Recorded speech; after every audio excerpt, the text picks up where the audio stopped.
فصل سوم، احساس گناه بعد از نگفتن. چرا وقتی از خودم مراقبت میکنم احساس میکنم آدمی بدیم؟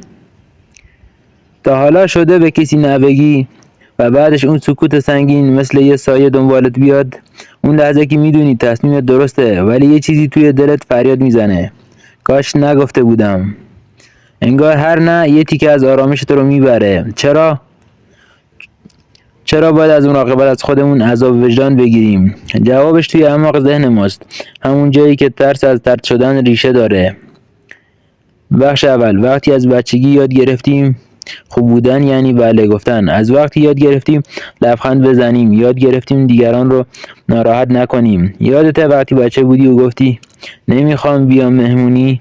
یه نفر گفت زشته، دلش میشکنه، برو عزیزم، و تو رفتی. نه از عشق بلکه از ترس. از ترس اینکه نبگی دوستت ندارن.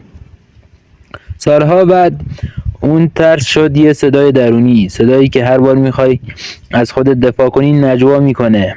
خودخواه شدی. ما یاد گرفتیم که آرامش دیگران مهمتر از آرامش خودمونه، ولی هیچ کس یادمون نداد که نگفتن گاهی زیباترین شکل عشق به خوده. بخش دوم، مغز تو مقصر نیست. بذار یه چیز مهم بهت بگم. احساس گناه یه واکنش بیولوژیکیه. مغز انسان طوری طراحی شده که برای تایید شدن پاداش بده. در دوران قبیله‌ای تنها ماندن یعنی خطر، یعنی مرگ. پس مغز یاد گرفت تایید بقا میاره، مخالفت تهدیده. الان همون مغز هنوز فعاله. وقتی نمیگی مغزت احساس خطر میکنه. نه یعنی اشتباه. پس تقصیر تو نیست اگه قلبت میلرزه، فقط مغزت داره از روی ترس قدیمی کار میکنه. اما خبر خوب اینه، تو دیگه بچه قبیله نیستی.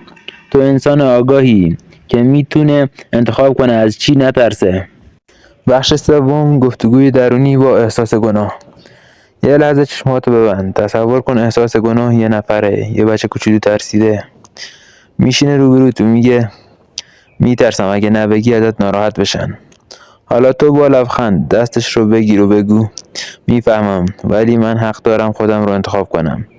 ببین چطور آروم میشه. اون فقط میخواست شنیده بشه، نه حذف. احساس گناه دشمن تو نیست، محافظ قدیمی توه که فقط زبانش عوض نشده. بخش چهارم، داستان مریم و مادرش. مریم همیشه برای مادرش دختر فداکار بود. هیچ وقت نه نگفته بود. یه روز مادرش خواست به مهمونی برن ولی مریم خسته بود. گفت مامان نمیتونم بیام. مادرش لبخند نزد، فقط گفت باشه. اون شب مریم تا صبح نخوابید. 1000 بار جمله‌اش رو تو ذهنش تکرار کرد. شاید لحنم بد بود، شاید ناراحتش کردم. چند روز بعد مادرش گفت میدونم خسته بودی، دلم برات تنگ شده بود، ولی حق داری.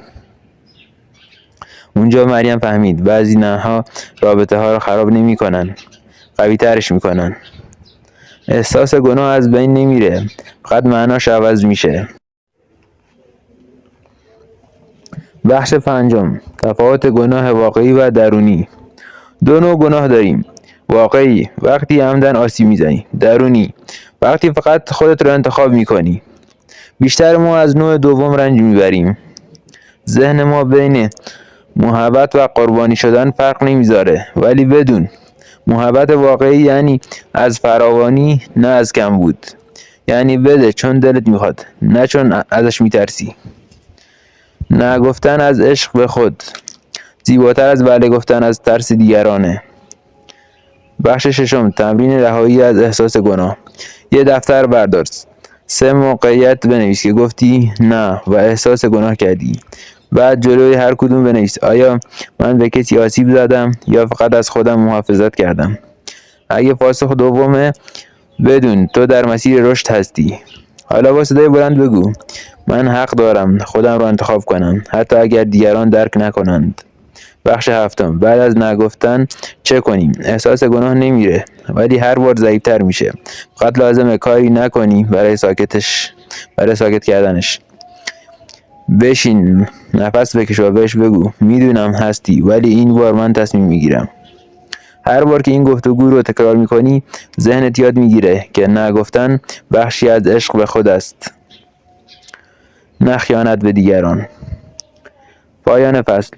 احساس گناه بعد از نه مثل درد بعد از ورزشه، در واقع نشونه قوی‌تر شدن توه. پس هر بار که دلت لرزید لبخند بزن و بگو این درد آزادیه.